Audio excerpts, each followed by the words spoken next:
in my view, you have to have a starting point. And to me, it's providing a good education. And not just the kind of the traditional education of going through high school with the concept of being prepared to go to college. Unfortunately, there are many people that fall through the cracks. They aren't going to go to college for whatever reason. It's not their fault necessarily, it's just they're not going to go.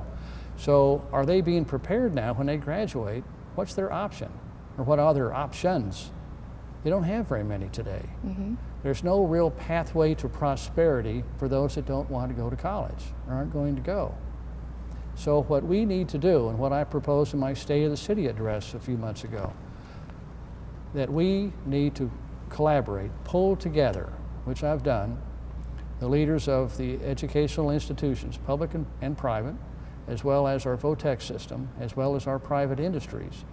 I suggested locating a facility at the airport to where people, while they're going through high school, they will be exposed to a variety of options. They could either end up being an engineer in aeronautics, or they could end up being a maintenance mechanic or a jet mechanic, or work with avionics, or work some manner, shape, or form, learn a trade, learn to work with their hands.